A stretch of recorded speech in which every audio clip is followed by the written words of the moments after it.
Salut à toi, c'est Sofiane de la chaîne Informatique et Productivité et aujourd'hui, suite à la dernière vidéo que j'ai faite sur Git, qui était une vidéo théorique qui expliquait l'architecture, le pourquoi on utilisait Git et donc voilà, c'était de manière générale très théorique et j'ai décidé de faire cette vidéo beaucoup plus pratique parce qu'en fait d'une part ça a été très demandé, j'ai vu que la première vidéo vous avait pas mal plu et que en fait il y a pas mal de personnes qui m'ont dit ouais ça serait bien de nous montrer un peu comment ça se passe en pratique. Donc là ce qu'on va faire c'est que ce qu'on a vu dans la première vidéo, je t'invite si tu l'as pas vu à aller la regarder parce qu'on va passer à la pratique de ce qu'on a fait dans la première vidéo tout en restant simple. On va passer à la ligne de commande, versionner notre projet local et le pusher sur un repository distant GitHub. Bon alors on va faire ça sur Linux, donc je suis sur Ubuntu cette fois-ci, je suis plus sur Windows. Parce que ce serait bien de passer aussi sur du Ubuntu et te montrer que tu vas voir c'est exactement la même chose. C'est exactement la même chose, c'est l'environnement Linux, mais on va faire ça sur Git, donc en fait ça va être les commandes Git. Là en fait je suis donc sur l'invite de commande. Pour commencer, ce que je vais faire c'est que je vais installer Git en local sur ma machine. Pour ça, il va falloir que je passe en super utilisateur. Il va me demander donc mon mot de passe que je lui donne pour pouvoir faire les installations et je vais passer par apt, donc je vais faire un simple apt install git et il va m'installer git, il va me dire voilà, moi il va me dire c'est déjà installé, donc à partir du moment où c'est chez toi, si c'est pas installé, il va mettre le temps nécessaire à l'installation, c'est vraiment rapide. Et moi, en fait, pour voir que c'est bien installé, je vais tout simplement taper Git dans le terminal. Et là, ce qu'il va faire, c'est qu'il va me sortir une flopée de commandes. Bon, pas tant que ça, mais c'est les commandes. Si tu regardes bien, que tu as vu la première vidéo, il y a clone, il va y avoir certaines commandes qu'on a vues comme le commit un peu plus bas. On va avoir ici, là, le commit, on va avoir le pull, le push. Et donc, en fait, ça, c'est les commandes qu'on va utiliser avec Git. Le but ici, je fais un petit clear, c'est d'utiliser les commandes les plus basiques. Donc en fait, on va aller sur les commandes pour pouvoir faire ce qu'on a vu un peu dans la première vidéo. Vraiment, si tout ce que je te dis, c'est du charabia, va voir cette première vidéo. J'essaie d'expliquer de manière approfondie l'esprit de pourquoi on utilise Git, son architecture et en quoi c'est important de connaître Git aujourd'hui, parce que c'est incontournable. Si tu es un développeur aujourd'hui, tu dois connaître Git. Donc en fait, ici, on va tout simplement créer d'abord, alors on va le faire ici en ligne de commande, on va aller directement sur le bureau, donc cd, on va aller sur notre bureau, et sur notre bureau, je vais créer un fichier. Alors d'abord je vais créer un dossier, ça va être beaucoup plus facile. Je crée un dossier, ce dossier je vais l'appeler test, comme ça. Une fois que j'ai créé ce dossier test, alors c'est très simple, tu vois que ici le dossier test a été créé. Alors il a été créé avec un petit cadenas parce que je l'ai créé en route, mais comme on va travailler que en route, c'est pas un problème. Je vais me rendre dans mon dossier test et je vais créer ici un fichier que je vais appeler test, par exemple. Bon allez, on va pas l'appeler test, on va l'appeler main. Et on va imaginer que ce fichier, ça va être le fichier principal de l'exécution de notre programme. Donc ce fichier main, je vais l'éditer avec Vim et je vais mettre dedans quelque chose. Je vais mettre par exemple bonjour.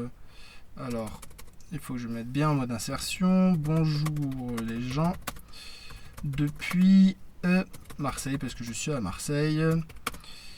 Comment ça va? Donc voilà, si vous voulez me répondre à comment ça va, n'hésitez pas dans les commentaires à me dire que vous allez bien. Donc une fois que ça c'est fait, je sauvegarde le fichier ici, donc avec WQ.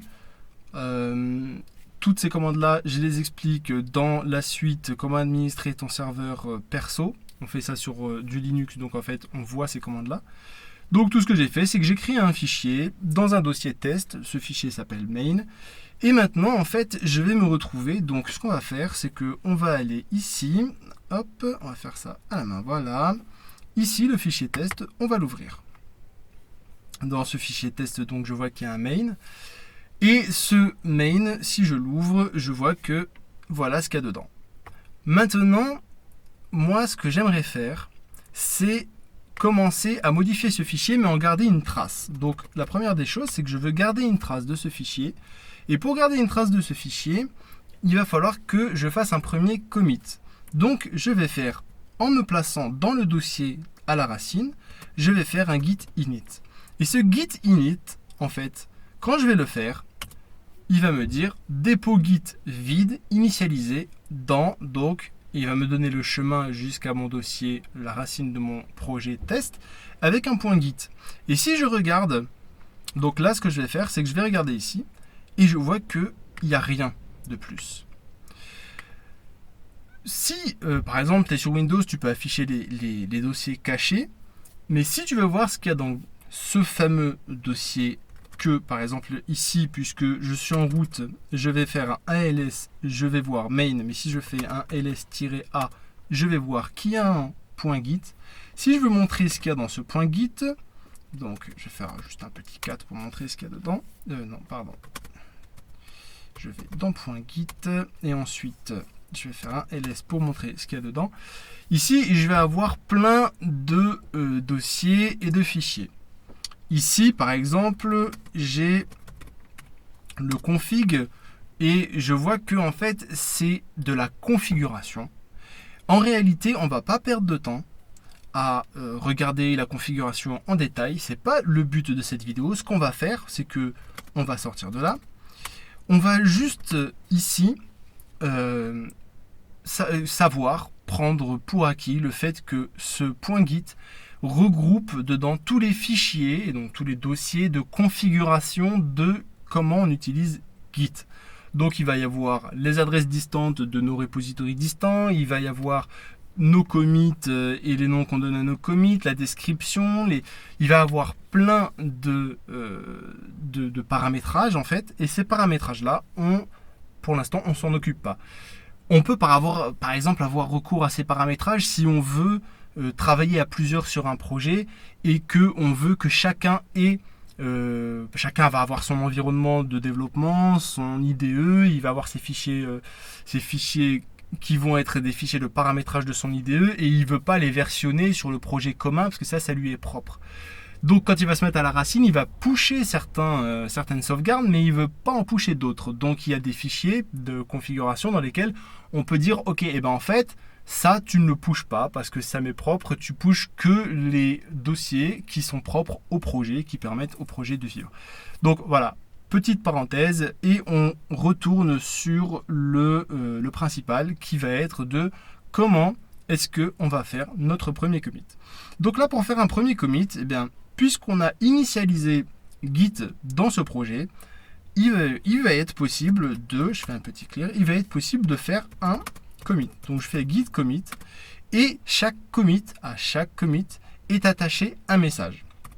Alors ici, il va me faire une erreur. Donc par exemple, là, je vais faire initial commit, mais je fais exprès de faire une erreur. Ici, en fait, il va me dire, voilà, si je fais git commit initial commit, il va me dire, d'abord, il faut me dire qui vous êtes. Donc, il faut lui donner le nom et l'adresse mail. Ok, donc maintenant que c'est fait, ce que je fais, c'est que je retente mon commit avec mon message qui est initial commit. Donc, premier commit. Et là, il va me dire, ah, mais attention.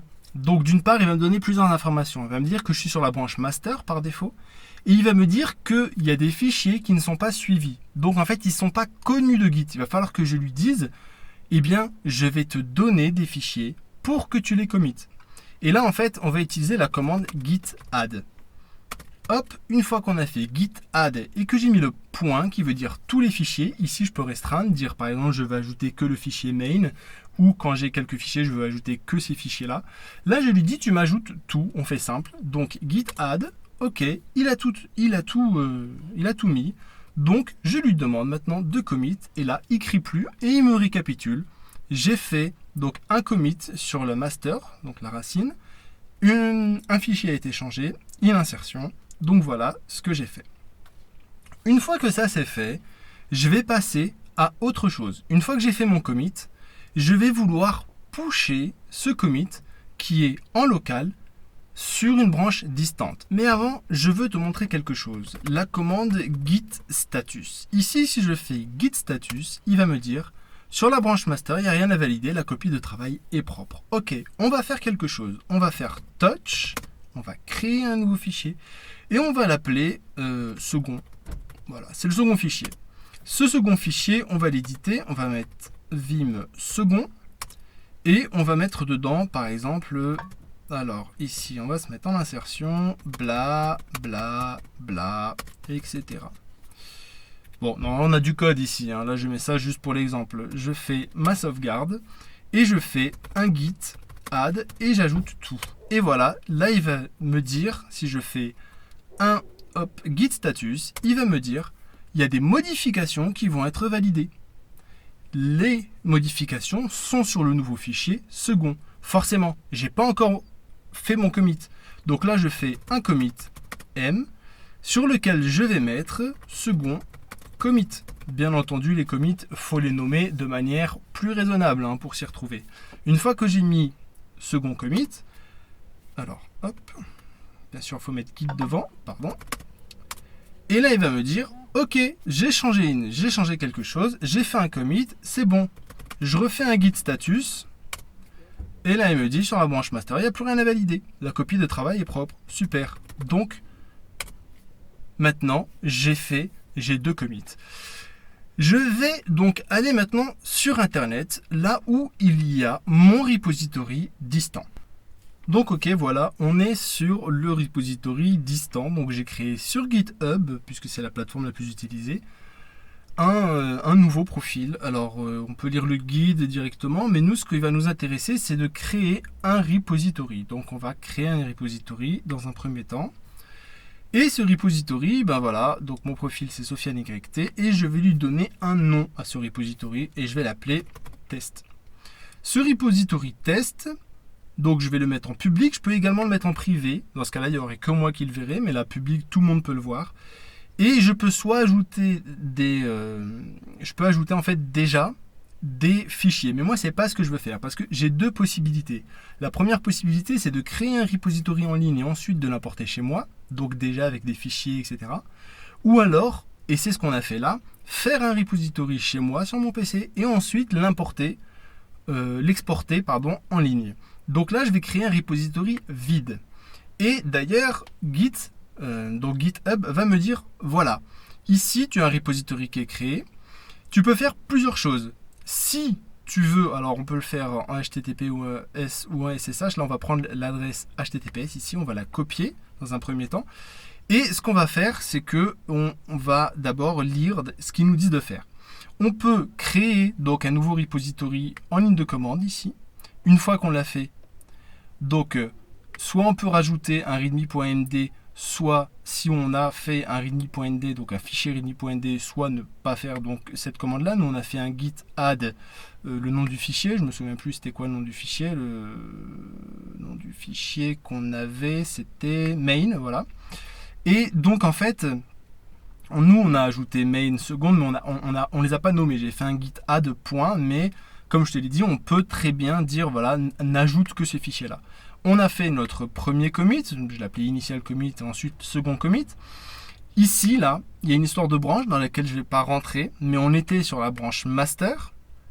Par défaut, on va rester sur la branche par défaut.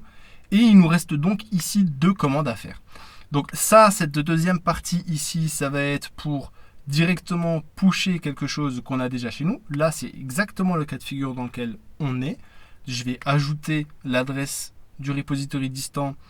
Ensuite, ça, je vais dire que c'est la branche master et je vais pusher sur la master. Mais comme la master est par défaut, comme on va le voir, cette deuxième commande-là, on ne va pas l'utiliser. Ou alors, on peut importer directement le code. Ce qu'on va faire ici, c'est que comme nous, on a déjà un repository et qu'on a copié l'adresse, on va juste prendre cette commande-là, la git remote add origin, et on va la taper dans la racine de notre projet. Donc, git remote add origin. Donc notre adresse ici c'est https, donc on va le mettre comme ça, https c'était donc github.com, github.com. L'utilisateur c'est Sofiane YouTube et le nom donc du projet en ligne c'est test.git. On remarque qu'il se termine par git, le nom de notre projet en ligne sur notre repository distant. J'ai ajouté l'origine distante, remote voulant dire distant.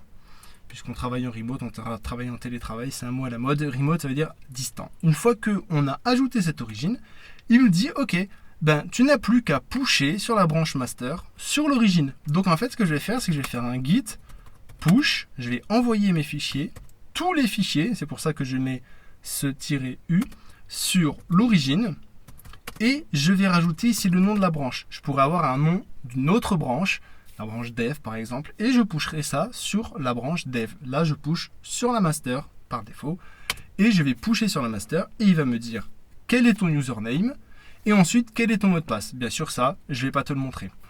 Ok, donc en haut de cette invite de commande, une fois que tu as mis le mot de passe du repository distant et le nom de l'utilisateur du repository distant, il te dit « Ok, j'ai fait le décompte des objets, je les ai compressés et je les ai envoyés sur le github.com, Sofiane YouTube, test.git, donc sur ton repository distant. » Si on retourne ici sur notre repository distant, ce qu'on a, c'est que si je rafraîchis, on voit que j'ai un main et un second, avec un main qui a été pushé avec un initial commit. Donc ici, je vois mon initial commit. Donc voilà. Ici, je peux ajouter des commentaires sur ce commit. Je peux faire pas mal de choses en ligne. Ça, je te laisse découvrir. Hein. Ça reste quand même tout un univers. Ça, c'est juste les basiques. Et alors, oups, pardon. Là, je suis revenu trop. Je vais revenir en arrière. Je vais revenir sur le projet. Voilà. Ici, le second avec un second commit. Blablabla, bla, etc. Dernière chose, et après je te laisse tranquille, c'est que ici, on va modifier notre main. On va faire vim main. Et bonjour les gens, comment ça va? Je vais écrire il faut toujours, donc avec un T ici, il faut toujours aller bien. Je sauvegarde.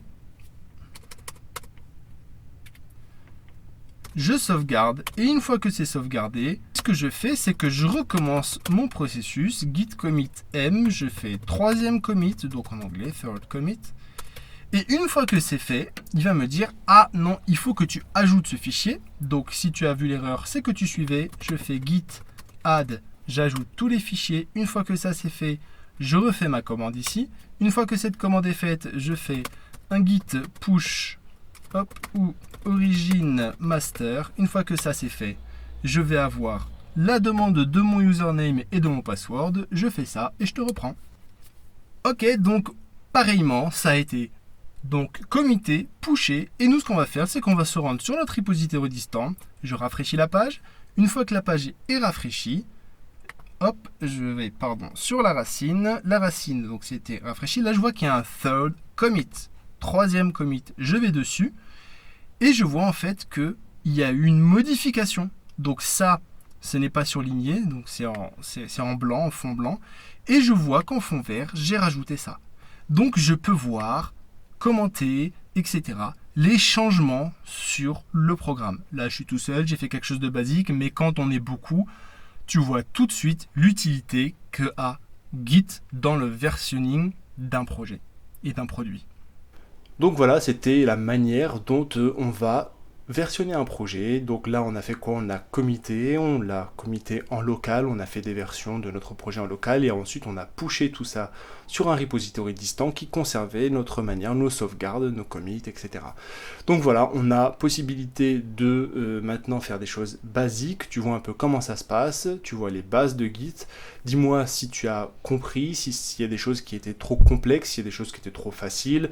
N'hésite pas à me faire tes retours dans les commentaires, à liker la vidéo si elle t'a plu, lui donner de la visibilité. Si t'es pas encore abonné à cette chaîne, n'hésite pas à t'y abonner et à activer la cloche pour être informé des prochaines vidéos qui vont arriver, les prochains contenus qui arrivent sur la chaîne. Je te remercie, je vous remercie tous pour vous être abonnés et faire vivre cette chaîne. À la prochaine vidéo. Ciao!